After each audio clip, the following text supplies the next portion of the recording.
Hello and welcome to Channel Sport this morning. It's great to have you join us again. I am Tayo Salam. This is what the show looks like. We're starting off with the Super Eagles of Nigeria. They are on their way to Cape Verde for the World Cup qualifier. Also on sport this morning, this time around, the Paralympics is over. Team Nigeria placed 33rd with 4 golds. Last, certainly, but not the least, Lila Fernandez has done it again. This time around, she sent packing Angelique Kerber. All right, that's just the tip of the iceberg. There's still a lot to come on Channel Sport this morning, so make sure you stick with us for the next 55 minutes or thereabout. I'm not on this trip alone. I'm being joined by Onye Wachiku. Onye, always great to have you on a Monday morning like this. Thanks so much, Tayo. You look great. Yeah, thank you. You too.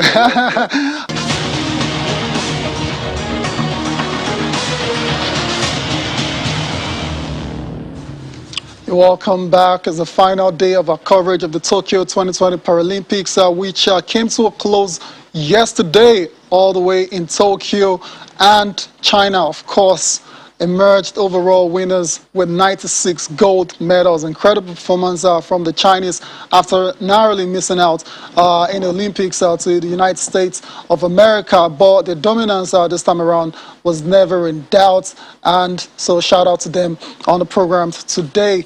Onyewuchi, of course, we're going to focus on Team Nigeria's performance. Fantastic, performance relatively. Not as great as last time out in Rio, but you have to say, if you put things in perspective, they've done really well. 10 medals, 4 golds, 1 silver, and 5 bronze. Yeah, we were saying it last week, looking at whether or not they will be able to equal the record of 12 medals that they won, and I think the record-breaking feat at the Rio Olympics. And we said it here that a lot of factors will come into play. And, yes. In fact, they almost equaled our records, but 10 medals, not a bad result. Not bad at all. When you look at the pandemic affected almost everybody, the preparations of the athletes.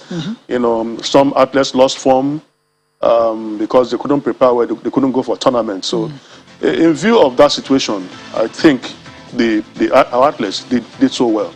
And what we're expecting is for the relevant authorities to reward them, encourage them, and look at ways of also making sure that subsequent tournaments will do better. Right. And how do we do that? We need to provide, first-class facilities for these athletes. 100%. We said it here, and motivate them. In fact, if you are giving the so-called able-bodied athletes 100%, you give them 200%. Wow. Because they have done so much for this country. No, that's my opinion. They have done so much for this country, and with little or no support, they have gone to Paralympic Games time and time again, and they have won medals. I think you've got a very fair point there, and very interesting to see if the authorities what they do about that. Let's take a look at the guys that made the country proud, the medalists, all of them for Team Nigeria at the Tokyo 2020 Olympics, starting with Flora Ugoma, who won javelin gold. That was in the women's F54 category. There was also Lorita Onye in the women's shot put F4. She won a bronze medal, while Eukaria Yazi won shot put bronze as well. That was in the F57 class. In still talking powerlifting, Tijani Latifat, she won gold for Nigeria in the 45 kg category, while Bose Omalaya also won gold, this time around in the 79 kg category. Folashade Oluwafemi also struck gold for the country in the 68 kg category, while we got silver from Loveline Obiji, as well as bronze from Lucy Ejike, Ibrahim Olaitan, and Team Nigeria in the men's table tennis events class 9 to 10. So congratulations to all of these guys and all of the Team Nigeria as a whole as well, too, because they've gone there and they've represented Nigeria very well, put the country's name on the map at the world stage. One of Team Nigeria that actually went to the Olympics as well too, but didn't win the medal, but had a very decent outing. As a matter of fact, it was a record-breaking outing for Team Nigeria, because it's the first African para rower to go to the Olympics. I'm talking about none other than Kingsley. Ijoma Kingsley joins us now from his base in the United Kingdom. Kingsley, good morning. It's great to have you on spot this morning. Thank you so much for having me. Thank you. Fantastic. Great to have you indeed. And let's just talk about the experience. What was it like representing Nigeria, being the first African para rower at the Olympics? It was fantastic. Being at the games was incredibly inspirational. Meeting other Nigerian athletes, world-class champions, was very, very motivational as well. Of course, that's very obvious. But let's talk about your racing. In particular, you in the very first race, you had a decent time and you were able to make it into the repechage. But what happened afterwards?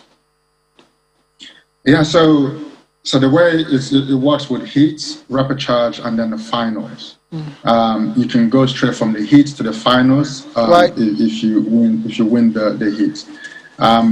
So the race, it was a very interesting situation there. It was incredibly hot, 84% humidity, and if you're underwater, the reflection from the water makes it even more so. For my heats, I was on the first lane. We had a crosswind coming from the left side, and so that was a bit of a challenge for me, and unfortunately, I pulled my right shoulder muscle. So that affected the race, which followed the repechage and then the final. But in all, I was quite impressed with my performance. The training that has gone into it wasn't wasted. I think in preparation for Paris will be to find the sponsorship to train more full time, which is what my competition are basically doing. They're training full time, so that makes a lot of difference to the fitness level required for rowing. You're spot on, Kingsley. So let's take it some years back now. How did all of this start for you? How did you come by to represent Nigeria, seeing that you've spent the most of your life in the UK? Yes. So I was contacted by FIBA, World Rowing Federation, basically asking if I would be interested, because I was training with the Team GB development squad. Well, they asked me if I have a Nigerian passport. Of course I do.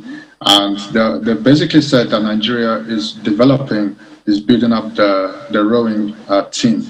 Okay. And if it's something I'll be interested in, that was a no-brainer to be a part of a team pioneering rowing for Nigeria. And Nigeria is a very, very strong country when it comes to competing in the games.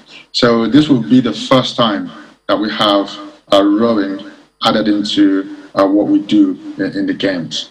So to qualify, we had a competition in Tunisia. So that was the African qualifying regatta. Right. And that was the first time I was representing Nigeria in international competition. Indeed. So how's the experience been like? I imagine it's been very enjoyable. Oh yes, absolutely. No, it's been very, very, very good. So training, when we got to Tokyo, we went to a place called Kisarasu. Right. And Kisarasu is about 50 kilometers away from Tokyo. So that was the Nigerian training camp.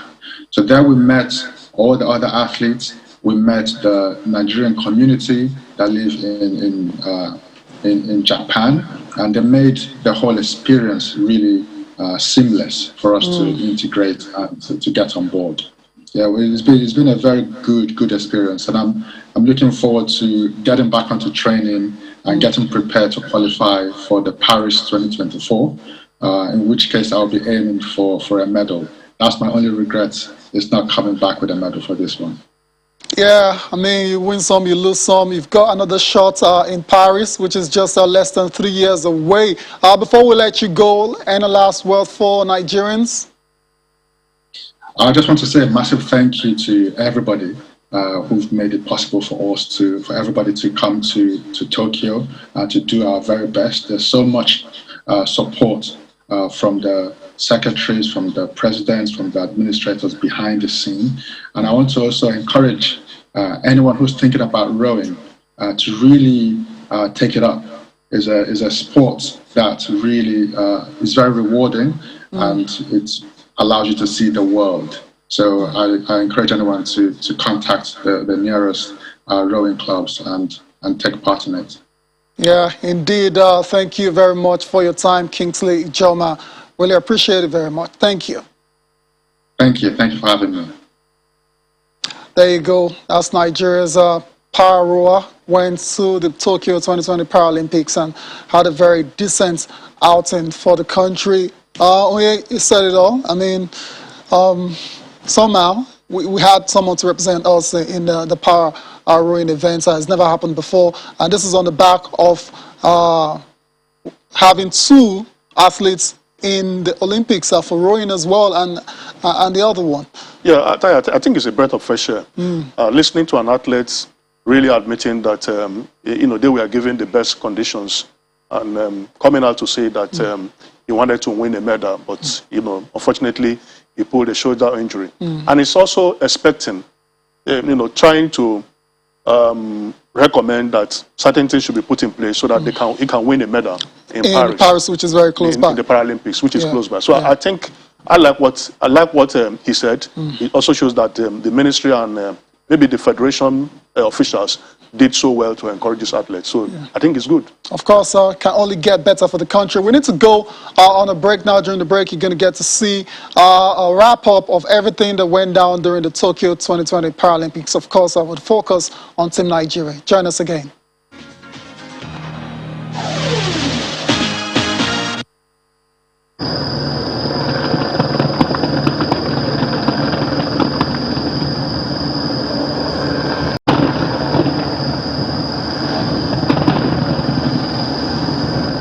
Flora Ogunwa wins gold in the women's F54 javelin with a mark of 19.39 meters to ensure Team Nigeria ends the Tokyo Paralympic Games with 4 gold, 1 silver and 5 bronze medals. Thank you for your mercy. Thank you, Lord, for counting me worthy. Success begets success. And in fact, immediately these people come down, the other athletes in Nigeria will be challenged. These athletes come to Nigeria's rescue whenever their compatriots fail to produce the desired results at the Olympics.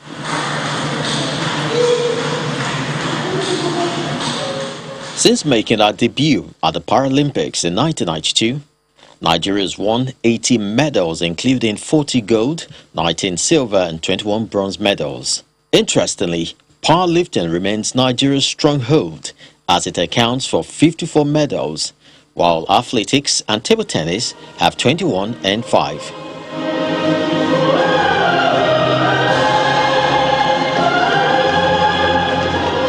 With these achievements, are the athletes getting enough support and recognition? How much of competition do these guys get to attend before major tournaments of this nature? Do we just bring them into campaign 2-3 weeks before a major tournament and expect them to go there and also perform magic? Because these guys seems to be miracle workers. Yes, we know that the government has said they would get the same amount of money as the Olympians, but after you get this money, what do you do for the next 4 years to the next next Paralympic Games? That for me is the major concern.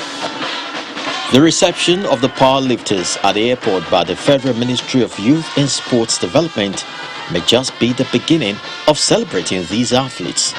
I want to call on all Nigerians to celebrate these athletes because they went to compete with the best in the world. So to celebrate them, but secondly, I want to call on corporate organizations to plug into our public-private partnership, the ADOPT initiative, to find a way to support these athletes in one way or the other. Their needs are not many, just the basic. They need to invest in modern facilities. We need to move with the world. We shouldn't be left behind in terms of facilities. So they should invest more in facilities, and they should always reward us handsomely. Paris 2024 is in 3 years. It is expected that some of these issues raised will be addressed.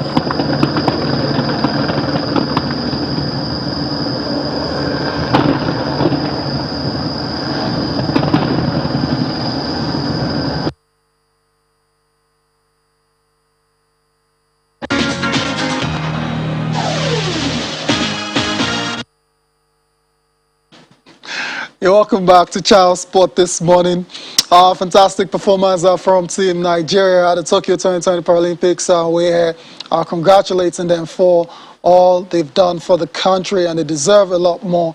Chiku, you definitely agree with me. I don't know if you've heard anything about monetary rewards and stuff like that that we normally hear about when teams or individuals win laurels for the country.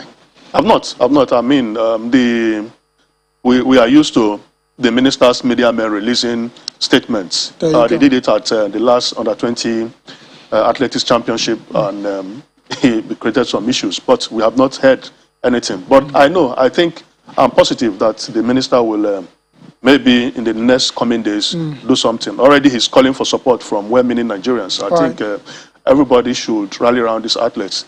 But we still need to compensate them, because I was looking at the records that you gave out there. Since Barcelona 92 Olympics, they have won 40 medals, and when you check the time they started the Paralympics, representing Nigeria at the Paralympics, very short period, and they have won 40 medals in total. And I mean, we've been participated at the Olympics for ages, and how many medals have we really won? So, and we have not given these athletes half of what we give to their other colleagues. So I think we should, as a matter of urgency, reward them appropriately. I agree. We shouldn't delay. I agree. Yeah. Spot on. That's it. Unfortunately, that's the end of our coverage for the Tokyo 2020 Paralympics. I want to thank you for sticking with us all through that period. Join us again for the next one at the Paris 2024 Paralympics.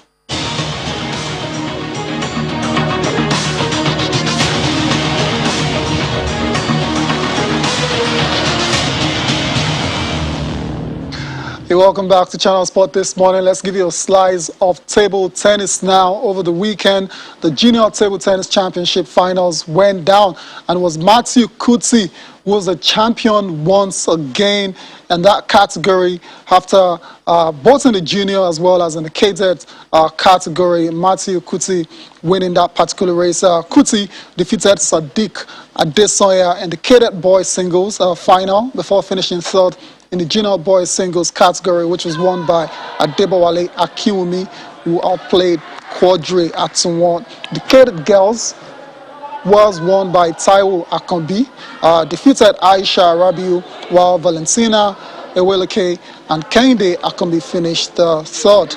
Ifeoluwa Omotosho defeated Joy Emmanuel to emerge champion in the junior girls category, while Wurola Kosoko and Fumilayo Ade Dosu finished third. The competition saw the best 30 players in the state compete in the tournament, designed to keep them busy and stay in competitive shape ahead of international events. The players will represent Lagos State at the forthcoming National Youth Games holding next month in Lawrence. So congratulations to all of these young stars. I mean, table tennis is one of those sports where I would get to see incredible longevity for players that have been around forever. So it's always good to see the young stars coming up, being discovered. Of course, when they're discovered, they've now got to be developed, which always seems to be a problem in the sport. I'm so happy. I also reflect that it was not done through magic. Almost every street had a table tennis board, and from there, you could, spot talent. Easily. Amazing, absolutely brilliant players. So if we could go back in time to this kind of tournament where we, discover very young players. Like you said, a lot of table tennis players have this longevity. They play, we have seen the likes of Segun Toriola, the likes of Funke or Shonaike playing for more than 20 years. And if you discover them in their 12 years, 13 years, what it means is that we are able to give them the right environment, train them, expose them, and possibly they get, to win medals for this country. So I'm so happy with what Lagos is doing. I hope that other states could. And it's not expensive, Tayo.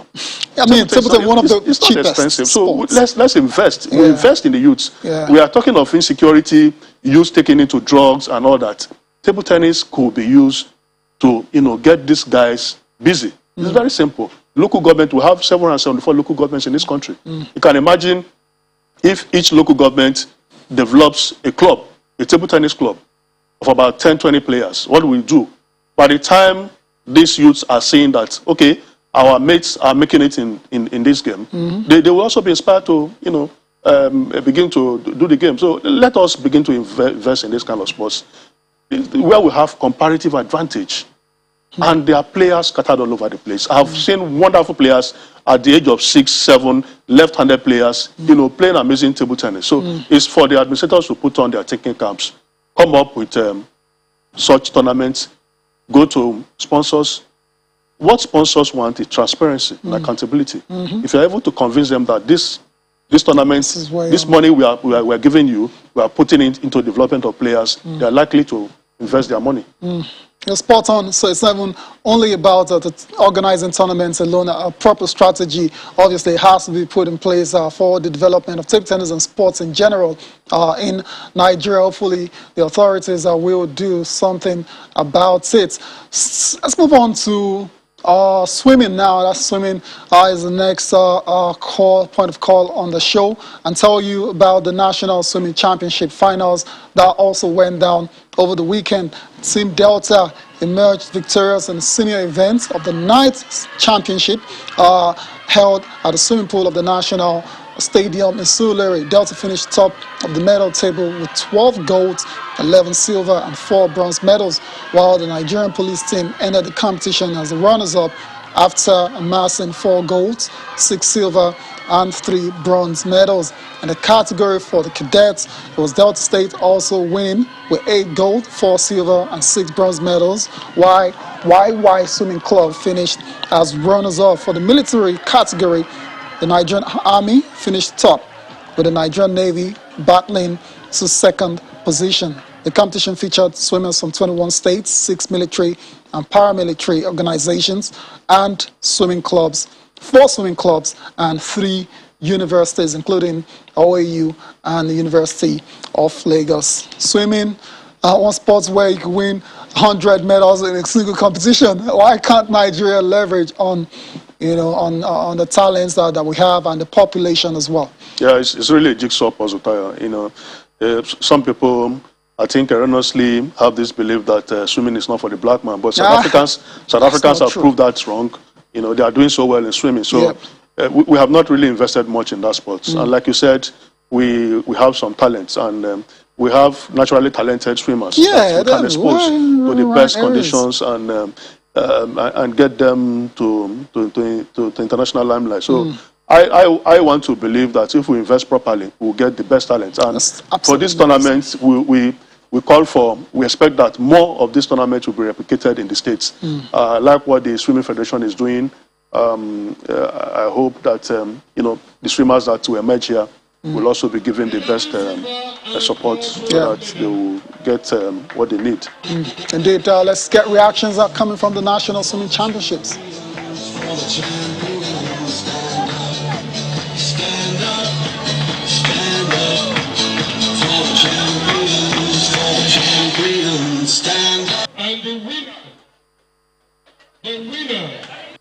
Well, it's all about training. I prepare for this championship. Immediately after the National Sport Festival, I rest for just like 2 weeks. Then I started preparing for this championship because swimming is all about training. If you didn't train, if you look at me now, today here I am, I'm the oldest person in this swimming championship, in this CNS swimming championship. But just because I know that training is the key, so I keep training and training and training. That's why you see me still competing with these young swimmers, because people said I'm old. Because I'm an Olympian, I have been representing Nigeria. I have been to so many competitions. I was in America for World Police and Fire as a gold medalist. Here I am, even though I won All-African game in Austria. I was a silver medalist and 2 bronze medalists for Africa Swimming Championship. So I know very well that it's all about training. The secret is just training. We've had the usual senior swimmers here. but we've also had a great turnout of the junior category. These 17 years and under secondary school students from various states, clubs, academies. They've made the competition so exciting. They're the future of swimming. These are the ones who are going to take us on into the next 5-10 years. So it's the developmental part. In 2016, we experimented with it, and the Navy requested us if we could please reintroduce it. We couldn't do it in 2019, but they asked us if we could please, because it's developmental, and they want to be seen to be contributing to the development of aquatic sports in the country. Babatunde Fatai Williams as the Swimming Federation boss in the country, just on the back of Nigeria presenting Habibat Ogunbanwo at the Tokyo 2020 Olympics, where she went on to set a national record at just the age of 17. So the talent is obviously there. It's for the authorities, the federation, to try and give these talents the enabling environment and the support to thrive to the level where they're able to compete with the best around across the world. So we'll see how the sport continues to develop in the next couple of years. That's swimming. Let's move away from swimming now. Let's go and give you a slice of basketball. The FIBA AFROBASKET ended yesterday. Tunisia retained their title once again. They were in the final against Cote d'Ivoire. Very, very tough match. Ended 78-75 in favor of the Tunisians retaining their title. Nigeria crashed out a long time ago. Very, very unfortunate. But for Tunisians, they're doing something right, obviously. If you look at Tunisia, Cote d'Ivoire, the teams that got to the semi-finals, Senegal, who's the Cape Verde. These guys have something going for them fundamentally. They've got a solid foundation in terms of the league, and so usually when competitions like this come up, they're good to go. They're ready to go. Like Nigeria, does have to go and bring players from, all different parts of the country, and have very little time to train. And of course, we get the result we saw the AFROBASKET. Yeah, absolutely, Tyler. I mean, Coach Mike Brown said it. I think when we lost against Ivory Coast, that they didn't play together. So what he has admitted is that the players, they lack bonding. Chemistry. The chemistry is not there. And, we just came back from the Olympic Games.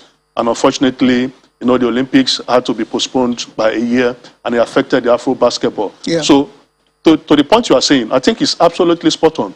If you have a very solid league, you don't have any problem. You don't have any problem. In North Africa, almost all the clubs have basketball clubs, handball clubs, football clubs, and they have structures, well-run clubs. And so it's easy for them to pick players. They play in the same league, they understand themselves.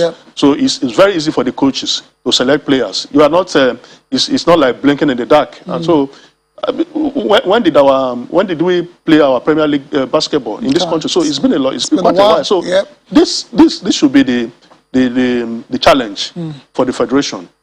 When you go to a tournament like this, you review the tournament. You look at the positives and the negatives and try to pick the positives.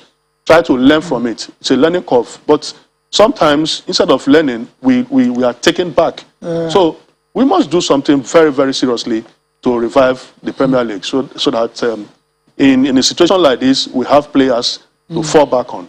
We can't change the rules. We can't force the authorities to change the rules. The NBA players, they have their rules. After the Olympic Games, they couldn't. Some of them couldn't come for this tournament. So what we can do is to create an enabling environment for the players playing in the local league to also prove the stuff they are made of. And we have not done that in recent times. No, we're still waiting for the Nigerian Basketball Premier League to tip off. Where that's going to be starting very soon. Hopefully that is the case. Let's move on from Tunisia. Congratulations to them. The third AFROBASKET title, the first team to win back-to-back since Angola in 2009. Let's talk about the Super Eagles of Nigeria now, the Airborne. Very close. They'll be landing in Cape Verde for the second World Cup qualifier. And unfortunately, as we all know already, but let's just remind you that a lot of those players that featured against Liberia will not be making the team. But the available players are Madika Okoye, Francis Zor, and Daniel Akpeyi. Those are the goalkeepers. While For the defenders, we have a couple of players are missing in that one ball. We have Chidozie Awazim, Kenneth Omeru, Ololuwa Aina. There's Jamilu Collins as well, Abdullahi Shehu, and Seydou Sanusi. In the midfield, where Nigeria is well hit, you can see there's no section for that, so we go straight to the forwards and talk about Ahmed Musa, Samuel Kalu, Victor Osimhen, Paul Onuachu, and Moses Simon. And for the replacement players, Terry Murphy, Henry Onyekuru, Chidera Ejike, Noset Bonke, Valentine Ozonwafo, Tyrone Eboyi, and Kingsley Michael. The UK-based players who have been ruled out of this competition are Leon Balogun, William Trust Ekong, Ogenekari Etebo, Frank Onyeka, Joseph Aribo, Alex Iwobi, and Kelechi Iheanacho. And you look at those guys that are missing, the centre-back partnership is gone. The whole of the midfield is gone as well too. How worried are you on a scale of 1 to 10 against Cote d'Ivoire, considering all of this situation? Any right-thinking person should be worried. Yeah. I mean, your first choice centre-back, that's William Trust-Ekong, Leon Balogun, they're out. You have a player, first-class, top-quality player, Wilfred Ndidi, out. Ogenekari Etebo, regular appearing in the midfield, out. Aribo out, so it will be out. It will be out, so we should be worried. Yeah. But sometimes situations like this create an opportunity for players to lay claim to regular shirts.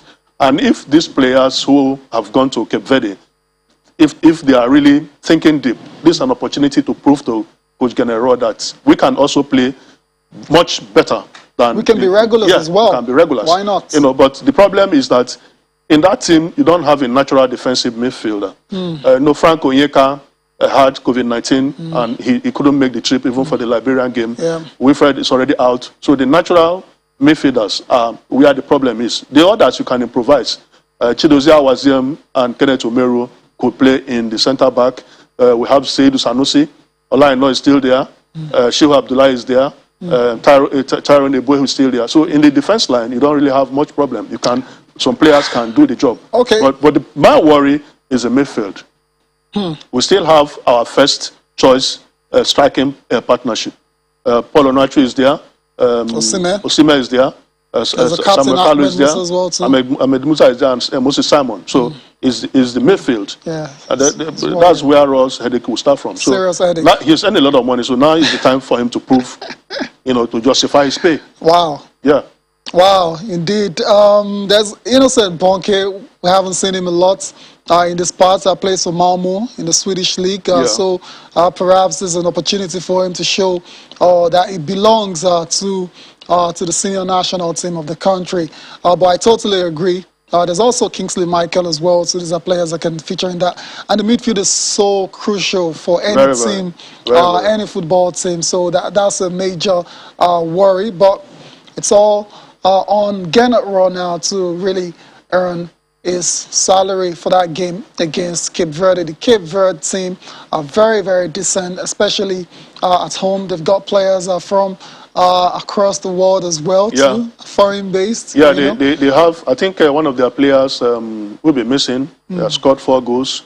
Gomez, who plays for Partizan Belgrade, I heard yesterday that he didn't recover from the injury he caught against Central African Republic. And they also have good players. And like you said, Tayo, on that ground, they are formidable. They have beaten the indomitable Lions of Cameroon. There you go. They have beaten the Bafana of South Africa there. There you go. So the Eagles really, really have their work cut out. They have their work cut out. Indeed, the last training session of the Super Eagles, the same pictures are from the Legacy pitch at the National Stadium before they flew out yesterday night to Cape Verde, wishing them, of course, safe travels, and hopefully they can get all 3 points for the country. But we'll do a much more comprehensive preview and analysis of that game tomorrow. We need to go on a break now, and we'll come back. We'll still be talking World Cup qualifiers. Something incredible happened between Brazil and Argentina last night. Join us again. You're welcome back to Channel Sport this morning. Still talking World Cup qualifiers. Brazil and Argentina were supposed to face off yesterday at the Corinthians Stadium. And as a matter of fact, the game started Then it got stopped because health officials in Brazil came on and tried to remove 4 Argentine players. I'm talking about Cristian Romero, Giovanni Lo Celso, and Emiliano Martinez, the Aston Villa goalkeeper, because these guys refused, violated COVID-19 restrictions in the country. Yeah, this is very, very interesting. So apparently, to get into Brazil, if you're coming from the UK, you've got to quarantine for 14 days. And the Argentines were having none of that. And they actually went to the stadium, started the match before it got stopped. And you ask yourself, why did the match even start in the first place? Because it was such a farce to watch, to see a game start and then get stopped, not by rain or bad weather or fans, but by health officials. I think the Football Federation of Argentina should be held responsible, because if you followed the sequence of events, a meeting was held. The 4 players gave false records at the airport. So that was how they were able to, gain entrance into the country. So when it was discovered by the immigration authorities that these players actually gave false information, the authorities in the country went to their hotel, held a meeting with 4 authorities. That's the South American Confederation, that's the Commonwealth, with the Brazil Football Federation and Argentina Football Federation. And it was agreed that these 4 players, have violated the COVID-19 protocol in Brazil. Not just like you said, if you have been to the UK, South Africa, and India, if you're coming to Brazil, you have to self-isolate for 14 days. And they didn't do that. They flew via a private jet from the UK straight to Brazil and gave false information. So when it was discovered, they told them categorically that these 4 players should not be fielded. So the Argentine Football Federation defiantly fielded these players. So I think the health officials had no other option than to come into the field. We shouldn't be seeing this kind of... you know the law. That's the reason 8 players from the Nigerian national team have gone back to the UK. Because if they have traveled to Cape Verde, they will self-isolate for 10 days. And their clubs, their IPL clubs don't want to lose their services for this period. They have crucial games. So when you go into a country, you must abide by the rules, by the laws of that country. You've got a point. I mean, you're almost spot on. But I just find it very hard to believe that they couldn't prevent this game from actually starting. I mean, it's their country. The rules are the rules. The rules are the rules. They should have found a way to even to nip all of this in the bud before the match got started. And now we had to. I mean, people had to wait forever to see if the game was going to restart. At the end of it all, it was very obvious that it wasn't, and that's how the match ended after just 5 minutes. Lionel Messi was helpless, couldn't do much about it, and we're seeing pictures are coming from the teams departing. The Argentine team leaving the stadium after the game was suspended. The Brazil side, of course, too, had to leave straight away because there's nothing to play for. Again, another point I want to bring out from all of this, still concerning Argentina, is how they were even able to secure the release of those players in the Premier League.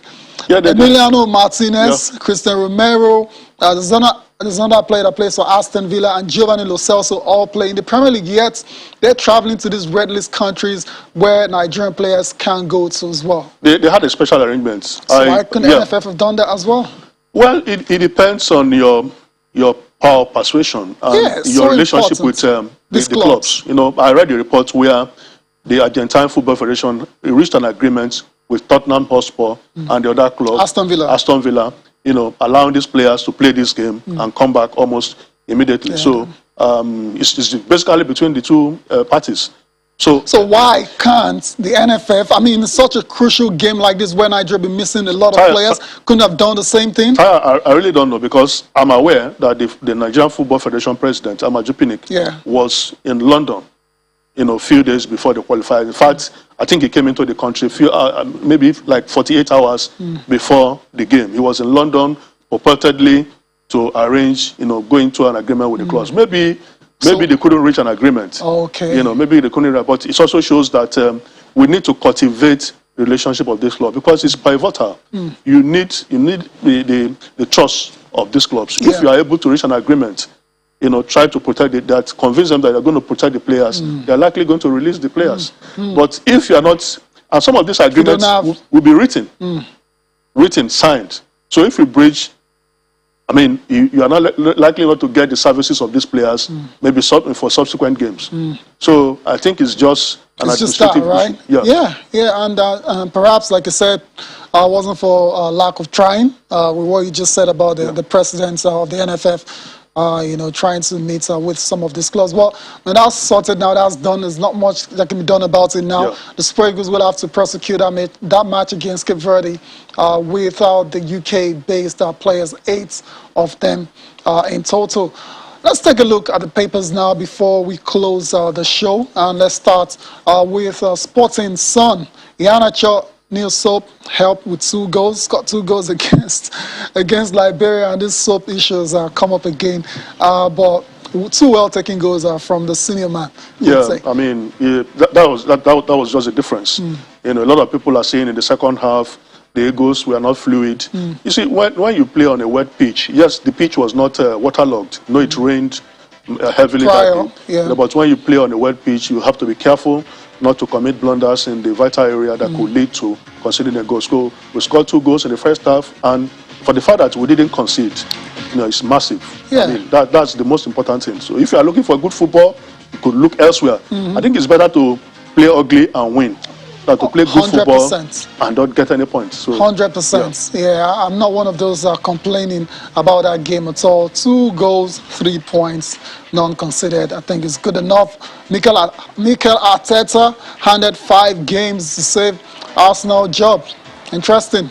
Yeah, Tayo, I was reading about Arsenal contacting Conte, but I think no world-class coach will add if in signing a contract or in a bid to take over a club, because the story said that if Mikel Arteta doesn't perform in 5 games, Conte will come. I don't think a world-class coach will go into such agreement.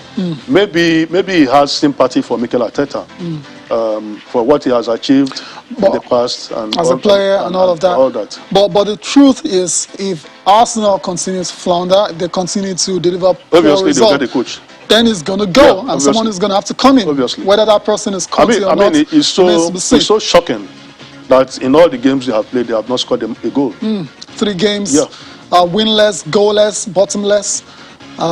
Not looking good for the Arsenal, but it's still very early in the season, and they still have enough games to turn this very bad situation around. Onuachi wants Premier League move. Interesting, this guy had a record-breaking season in Belgium last year, and a lot of people, a lot of pundits were sure that he was going to make that big move. But here we are, a few weeks into the new season in Belgium, it's still a gang, and now he's talking about wanting a Premier League move. Do you think his chance is come and gone? Yeah, the story was actually credited to the sporting director of Genk. And, I mean, what he said was that some Premier League clubs actually indicated interest, but so what happened? They couldn't reach an agreement. Okay. So and he's happy that Onuachu is still with the club. Of course he will. Yeah. Why not? Yeah. Let's go to Sporting Live, your paper now. The next paper for review. No injury worries for the Super Eagles of Nigeria. At least that's a positive from the reduced squad that you have. The depleted squad, I mean, that would be a massive blow if we have another injury. Insult upon injury. Yeah. Thankfully, that's not the case. Ronaldo to train with United on Thursday. Had an early release from international duty because of suspension. Arsenal reached preliminary agreements with Conte.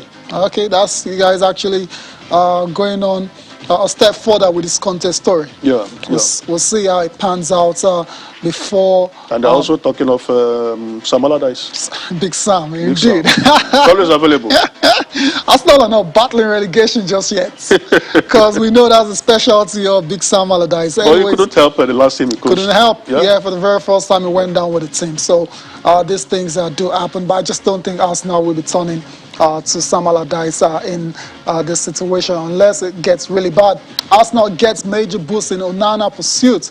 Okay, I don't think they need Onana again. They've got Leno, they've got the goalkeeper Ramsdale as well. The story is that Leno's wants to go. likely going to leave for AC Milan next season. So, I mean, they're thinking ahead. Fantastic. Onana is a very decent goalkeeper as well, so he's come through the ranks at Ajax. Ronaldo, talked about Ronaldo already. Partey set to return against Norwich. Arsenal have missed this guy still in midfield, and his return definitely should be a good one. Yeah, he should. I mean, when he has played, he has displayed quality, and Arsenal needs such players in this critical period. Hopefully, he can stay fit. So important. There's no point. I mean, if you can't stay fit, let's go to the last paper. That's Complete Sports. The 21 Eagles jet out to Cape Verde. Talked about that already. Omero's talking as well. Says Eagles are ready for the Cape Verde clash. There's also stories concerning Chelsea, and that's coming from Ole Gunnar Solskjaer. Chelsea and Manchester United's main threat for what exactly? We'll see. United is always saying they're the main title contenders. Is that what he's trying to say? Yeah. Really? Yeah. Really. United. Yeah. Wow. Interesting. Martial likely to leave United. Onachi only wants EPL move. Napoli hope to have Osimhen back against Juventus. These are some of the stories on Complete Sports. On here with you. Many thanks for coming on the show again. My pleasure. Appreciate your Always time. A pleasure. Thank you guys for watching as well. Enjoy the rest of your day. I am Taya Salam.